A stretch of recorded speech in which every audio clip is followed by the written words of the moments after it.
Mark Rutte, the NATO chief, who is your friend, he called you daddy earlier. I think we're witnessing the birth of a new NATO. It's a historic moment that we will be ramping up defense expenditure to 5%. What President Trump accomplished in NATO yesterday was game-changing and historic. We're starting with what many, and I mean many, are unequivocally calling a truly game-changing and historic transformation of NATO. Okay.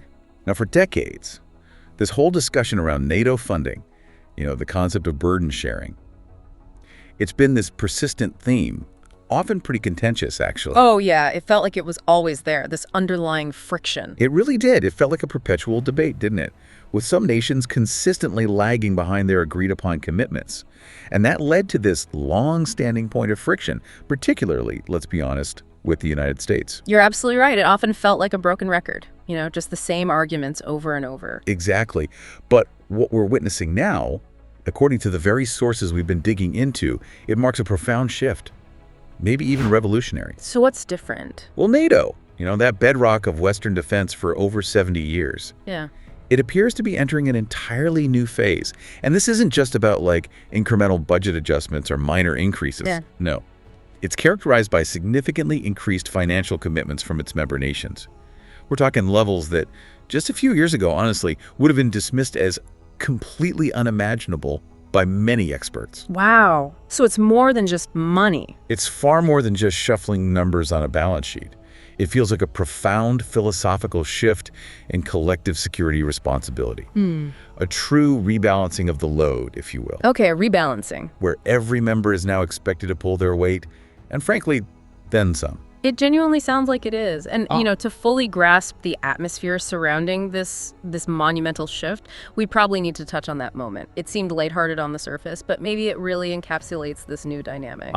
You mean the daddy moment? Yeah, exactly. It was reported, right, that during a NATO summit, Secretary General Mark Rutte made some kind of casual comment, which then led a reporter to directly ask a prominent U.S. leader, how did it feel to be called daddy? Right. And that question, it was rooted in Rutte's sort of off-the-cuff remark, but it really highlighted what was perceived as this unusually strong, maybe even comfortable rapport between this particular U.S. leader and his allied counterparts. Mark Rutte, the NATO chief, who is your friend, he called you daddy earlier. Do you regard your NATO allies as kind of children? No, he likes me. I think he likes me. If he doesn't, I'll let you know. I'll come back and I'll hit him hard, okay? No? But he did it very affectionate. Daddy, you're my daddy. I was genuinely struck by that moment, too, and maybe even more by Senator Marco Rubio's reaction, just bursting into laughter, like unreserved laughter. Yeah. For such a high-stakes diplomatic summit, it's not the reaction you'd typically expect, is it? Not at all.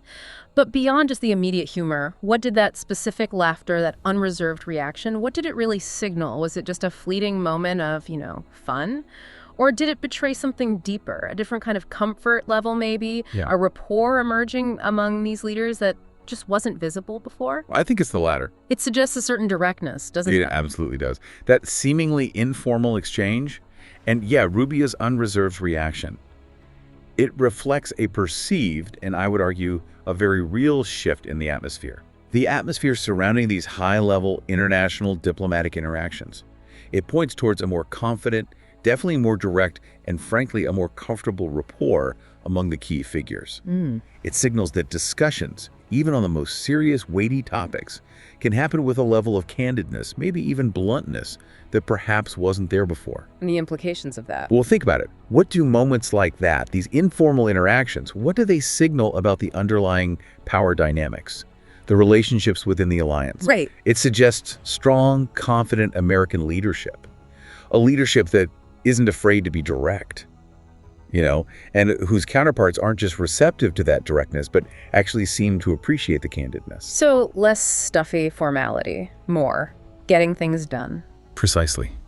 A change in diplomatic style, moving away from that rigid, old-school formality towards genuine, even if unconventional, relationships that can profoundly impact the substantive outcomes. It creates an environment where allies feel respected, sure, but perhaps more importantly, they feel accountable. Accountable to each other in a new way. That makes perfect sense. And it seems like this informal ease, maybe surprisingly, paved the way for some truly substantial declarations, real commitments. Absolutely. And one of the most resounding ones came from the Finnish President, Alexander Stubb. He declared pretty powerfully, and I'm quoting here, "We're witnessing the birth of a new NATO." This is a big win, I think, for both President, a prominent U.S. leader, and I think it's also a big win for Europe. I think we're witnessing the birth of a new NATO, which means a more balanced NATO and a NATO which has more European responsibility. Remember, this is a big win, I think, for both President Trump, and I think it's also a big win for Europe. A huge statement, birth of a new NATO. Yeah. So when President Stubb says a fundamental refounding, what's he really hinting at there? Is it just about, the new money coming in, or are there deeper structural changes, operational changes maybe, things that make this more than just like an upgrade? Oh, it's far, far more than a mere upgrade. Stubb's statement, you have to remember, isn't just some political soundbite he cooked up. No, it's an assessment. It's coming from a European leader right at the forefront of the alliance's evolution. And specifically from a nation like Finland, which only recently joined NATO. They feel the immediate, tangible impact of security shifts right on their borders. Good point. They have skin in the game, literally. Exactly. So when he talks about the birth of a new NATO, he's describing a profound transformation, one that's moving past a period of, what some might call complacency, and into an era of revitalized commitment, revitalized capability. A refounding suggests a deep reassessment of NATO's core purpose, its operational posture. So what does that look like in practice? Well, previously, NATO's focus, you could argue, was often seen as more about outward expansion, maybe crisis management outside its borders. Some members were probably operating with a kind of peace dividend mindset after the Cold War ended. Right. Defense budgets were cut in a lot of places. They were. This new NATO, however, is fundamentally recentering on collective defense, specifically Article 5, the principle that an attack on one member is an attack on all. That's now the absolute non-negotiable priority. Okay, back to basics in a way, but with more teeth. Exactly, more teeth. This could mean more integrated air and missile defense systems across Europe, rapid deployment forces kept at much higher readiness levels, maybe even a significant shift in procurement strategies to ensure deep interoperability and, crucially, critical mass across the entire alliance. Critical mass. Yeah, enough combined power to be truly effective. It's about building a robust, credible deterrent for this new era, an era of renewed great power competition, where the threat isn't theoretical anymore. It's demonstrably present. It's urgent. And Stubb connects it directly to that landmark agreement for increased defense spending. He does. So this isn't just rhetoric. It's not just a change in diplomatic style. It's about tangible, concrete financial commitment. He highlights it as a perceived victory for both the U.S. and Europe, strengthening the alliance's unity and its actual capabilities. Right. It implies that the previous state of NATO, historically significant and successful in its time, was perhaps just not adequately prepared for the dynamic and, frankly, increasingly dangerous challenges of the current geopolitical landscape. And the long-term implications. Well, immense. This new NATO, it reshapes geopolitical strategies, alliances. Yeah. It affects everything moving forward in profound ways. Like how? Well, for starters, it could mean a far more robust deterrent to aggression, making any kind of adventurism from potential adversaries significantly riskier. Much more costly for them. Makes sense. It also means a more equitable distribution of defense burdens. Finally, ensuring that collective security isn't disproportionately carried by just one or two nations. Which has been the complaint for years. Exactly. And ultimately, it forges a potentially more unified front against shared adversaries, against emerging threats. It sends this unmistakable signal to the whole world that the alliance is serious, it's capable, and it's united in its resolve to protect its members and its core values. It's an investment in stability. It is. Yeah. But one that definitely comes with a significant price tag. And this didn't just happen overnight, right? It wasn't some sudden, epiphany that just swept across the alliance. Not at all. It sounds like it was the culmination of years of persistent pressure, specifically about defense spending. That's right. And Polish Minister of Foreign Affairs, Minister Sikorski, offered a very direct, very candid acknowledgement of this. He stated, and I'm quoting again, "We should give credit where credit is due. A prominent U.S. leader was right in his first term when he said that allies were not fulfilling their own commitments from previous summits." Look, we should give credit where credit is due. President Trump was right.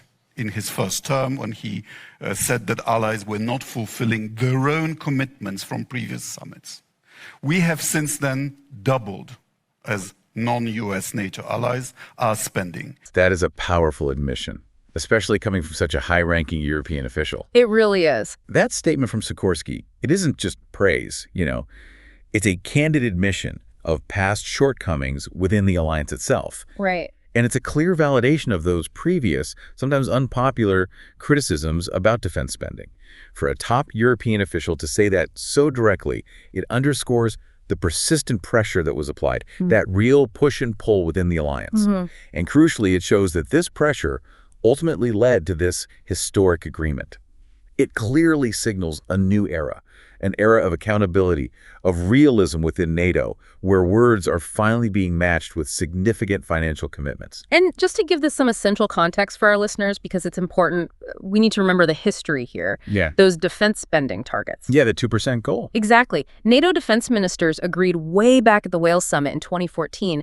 They committed to spend at least 2% of their GDP on defense by 2024. A decade-long goal. Right. Yet for years after that summit, many nations, well, they struggled, or maybe just failed to meet those commitments. Yeah, the argument often used to be about the post-Cold War peace dividend, right?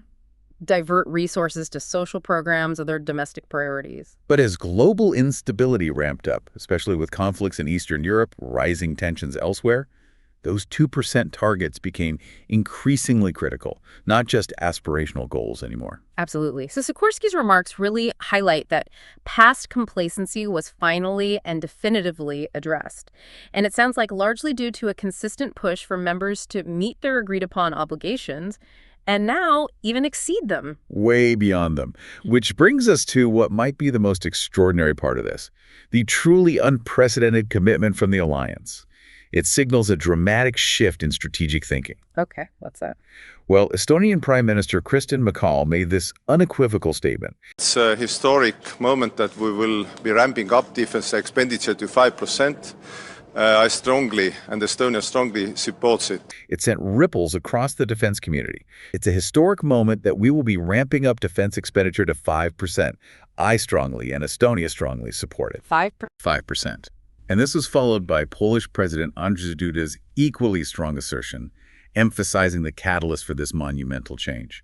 He said, without the support and without the leadership of a prominent U.S. leader, it would be impossible. You know, the position of the President of the United States is the strongest in the alliance. So I understand that without the support of and without the leadership of Donald Trump, it would be impossible. 5%. Just let that number sink in for a moment. It's huge. It's a dramatic escalation, not just from the 2% target, which was already a struggle for many, but from what any strategist would have considered achievable just a short while ago. Absolutely unthinkable territory previously. We were talking about nations struggling to even meet 2%, and now we're discussing a unanimous commitment to 5% of GDP for defense across all member states. That's the commitment. Wow. This signals an extraordinary, truly unprecedented commitment to collective security, far beyond what anyone realistically anticipated. It really does. And why Estonia and Poland in particular would be such vocal, ardent supporters. Well, it isn't hard to grasp at all, is it? No, their geography tells the story. Exactly. Their geopolitical positions, sharing borders with or being in close proximity to Russia, it means they feel the direct, tangible, immediate need for a robust, prepared defense. For them, it's not abstract. No, it's not an abstract political discussion or some economic debate. It's a matter of national survival, fundamental security in a very volatile region. You've hit the core of it. 2% was seen as ambitious for years. 5% is, well, it's almost revolutionary. A truly seismic shift in global defense policy. Can you put that 5% into perspective? What does that actually mean for a country? Okay, let's try. 2% of GDP, I remember, was agreed back in 2014. Geopolitical threats felt maybe less immediate then. Many nations had, in fact, let their defense capabilities atrophy quite significantly during what they perceived as a more peaceful period. Right. 5% means a complete, deliberate reprioritization of national budgets. For every single member state, think about a country like Germany, historically more cautious about military spending post-WWII. This could translate into tens of billions of euros annually. An unprecedented allocation. So what does that money actually buy? Well, it's not just a few more tanks or fighter jets, though it buys those too. Okay. It means accelerating research and development into next-generation warfare. Think AI-powered defense systems, advanced cyber warfare units, maybe even hypersonic missile defense capabilities. Cutting-edge stuff. Absolutely. It means massive investments in training, in readiness, in logistical capabilities to ensure rapid deployment and sustainment across the entire continent. It allows for modernizing entire fleets, developing new tech, ensuring deep interoperability and that critical mass we talked about between allied forces. Building a truly formidable deterrent. That's the goal. And just to underscore the leadership aspect again, President Duda's statement. He specifically attributes this monumental achievement directly to a particular leader's pivotal role. He does. Emphasizing the perceived impact of individual leadership on securing such ambitious agreements, pushing for genuinely equitable burden sharing. It suggests it wasn't organic. Right. This wasn't something that just happened through, slow multilateral consensus building. It sounds like it was clearly the result of focused, determined negotiation, unwavering leadership. It suggests that without that strong, persistent voice driving it, the alliance might never have coalesced around such an extraordinary commitment. That's a crucial point. And, to further cement just how big this NATO agreement is, we also heard directly from a senior defense official. Right, reinforcing the message. Yeah, who stated in no uncertain terms, what president, a prominent U.S. leader, accomplished in NATO yesterday was game-changing and historic. 32 NATO countries committed to spending 5% of their GDP on defense, on actually investing in the NATO alliance. What President Trump accomplished in NATO yesterday was game-changing and historic. A shift in burden sharing to European responsibility in NATO that most would have said was impossible. Game-changing and historic. Pretty clear language. Very clear. And it reiterates and solidifies the true unprecedented scope of this agreement. It's not just a few nations here or there, or just the ones particularly worried about a specific threat. No, it's all 32. All 32 NATO members, standing united, committed to a new, significantly higher standard of defense. And framed as an investment in the alliance. Exactly. Not just an expense line item, but a direct investment in the alliance itself, profoundly enhancing its collective defense capabilities, signaling this new era of solidarity and readiness. So when we think about what a stronger, more unified NATO means, for you, our listener, for global stability, the implications are vast, aren't they? They really are. I mean, how might this impact future security challenges, international relations? Well, first off, it means a far more reliable bulwark against aggression. That should, in theory, reduce the likelihood of broader conflicts, the kind that could have devastating global economic and humanitarian consequences. Peace through strength, essentially. Essentially. It means a clear, unambiguous signal to potential adversaries. The alliance is unified, it's capable, and it's prepared to defend its members with unprecedented force. And for citizens, what does it mean for us? Well, ideally, it means living in a world where foundational democratic values are more robustly defended. That reduces systemic risks, fosters greater stability for things like trade, travel, international cooperation. And it implies a renewed commitment to a shared future where the burden of security is actually, finally, distributed more fairly. Right. Making the entire alliance more resilient, more effective. This is about real resources for real defense, designed to ensure peace through that unparalleled strength and unity. Okay, so now let's transition a bit. Let's move from these monumental diplomatic victories, the financial commitments underpinning them, to the realm of direct American military action. And crucially, let's delve into that critical discussion around how these actions are perceived and maybe even more importantly, how they're communicated to the public. Because diplomacy needs credibility behind it. Exactly. For diplomacy to hold weight, there has to be a credible, capable force behind it. And that brings us to some truly sophisticated American military operations we've seen reported. That's right. General Dan Kane provided a really insightful, quite technical explanation of the GBU-57 massive ordnance penetrator.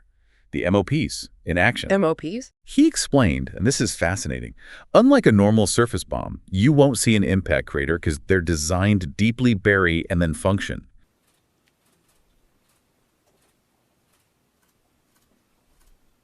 Unlike a normal surface bomb, you won't see an impact crater. because they're designed to deeply bury and then function. I know there's been a lot of questions about that. All 6 weapons at each vent at Fordow went exactly where they were intended to go. All 6 weapons at each vent at Fordow went exactly where they were intended to go. Wow, exactly where they were intended to go. That precision is incredible. It really is. This is definitely not your grandfather's bomb, not by a long shot. General Kane's explanation really breaks down the unique, almost surgical capabilities of the GBU-57 MOP. Surgical is a good word. The emphasis here is on extreme precision, unparalleled effectiveness against the most challenging targets, these fortified underground targets. General Kane specifically cited the strike on Iran's Fordow nuclear facility, which is famously buried deep under a mountain. Exactly, designed to be impervious to conventional attacks. So this isn't just about, dropping a bomb from a plane. It's about deploying a highly specialized, cutting-edge tool designed for specific, deeply challenging objectives that maybe, just maybe, were once considered untouchable. Yeah, untouchable is the key word there. To really grasp the GBU-57 MOP, you should think of it less like a typical bomb and more like a high-speed tungsten-tipped drill bit combined with an excavator and a very precise explosive charge. Okay, that's a heck of an image. Right. Unlike conventional bombs that create that massive surface crater, the MOP has this specialized hardened casing. It's designed to withstand immense pressure on impact. So it punches through. It's engineered to punch through up to 200 feet of reinforced concrete and rock. To give you a sense of scale, that's roughly the height of a 20-story building. Wow. Oh. Sheer kinetic energy from its incredible speed and weight.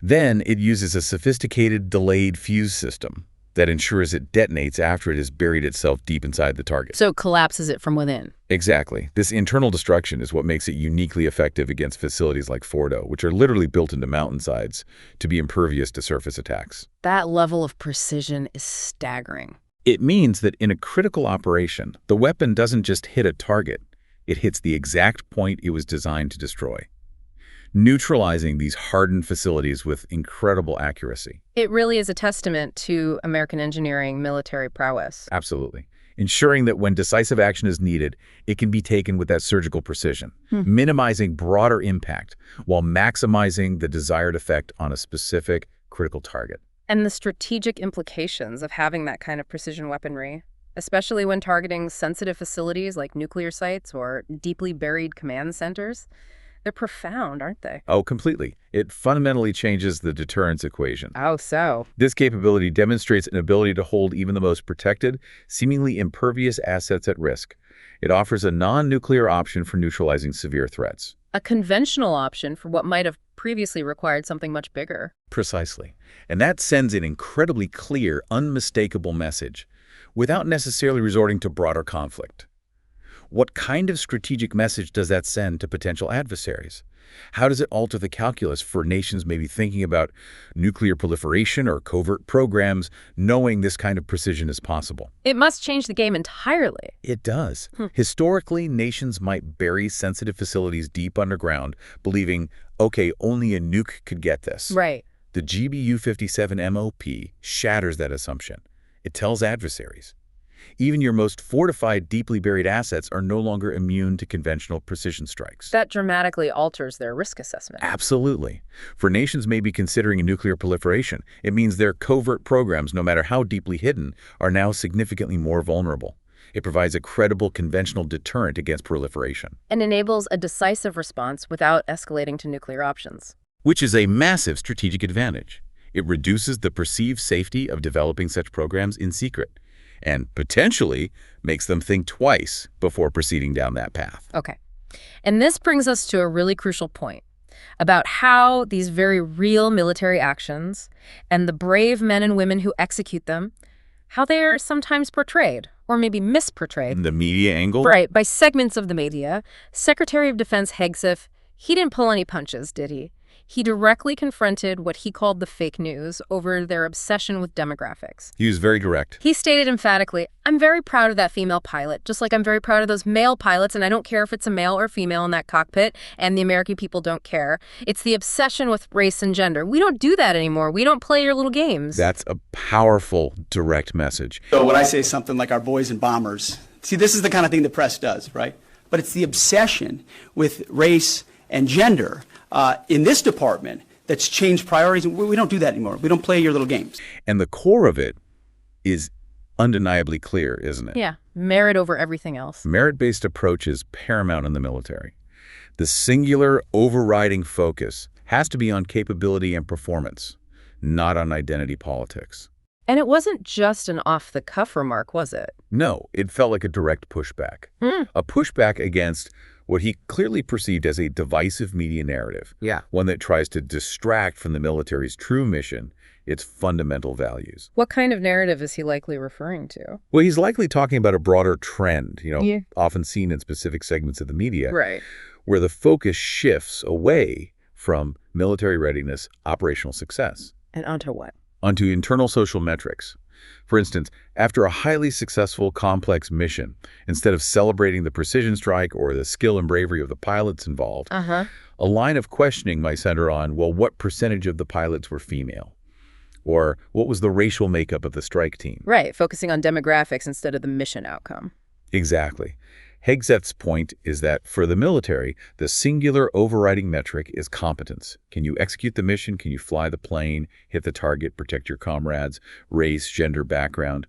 They're irrelevant to that core operational capability. And this kind of demographic obsession. From the military's perspective, it distracts from their primary mission.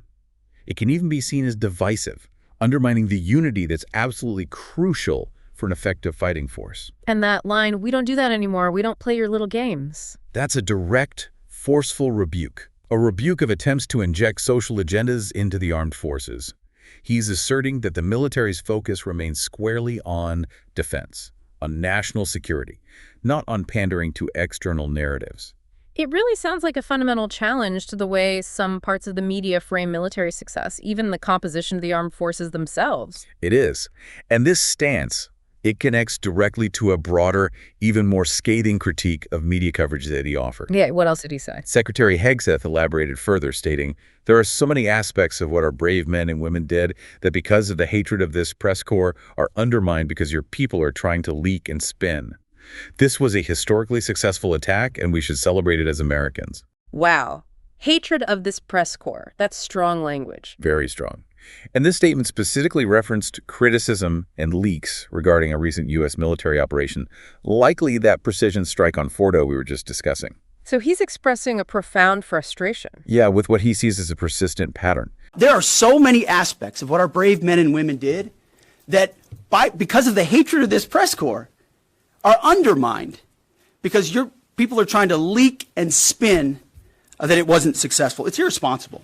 The official's viewpoint here is that the relationship between the military's achievements and how the media represents them is often fraught with hostility. And the claim that hatred from parts of the press corps plus internal leaks and spin actively undermines the successes of American servicemen and women. That's a serious accusation. It is. He's essentially saying that instead of unified support and accurate reporting of vital national security victories, there's a deliberate effort by some to diminish or distort crucial facts. Which suggests a perceived breakdown of trust. A major breakdown of trust between the defense leadership and certain media outlets. Yikes. That call for celebration as Americans. It emphasizes national unity in acknowledging military accomplishments. Strongly implying that the media's critical approach doesn't just undermine the mission, but also fractures national cohesion. At a time when collective pride and unity should be paramount.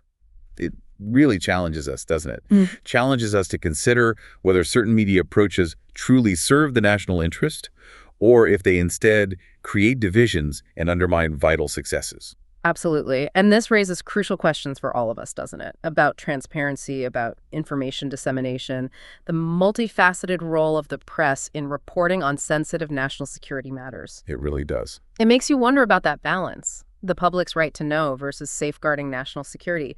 Where's the line between legitimate scrutiny and outright undermining? It's a tough line to find sometimes. And how does public perception, which is so heavily influenced by these media narratives, truly influence military operations? And vice versa. Yeah, it's a two-way street.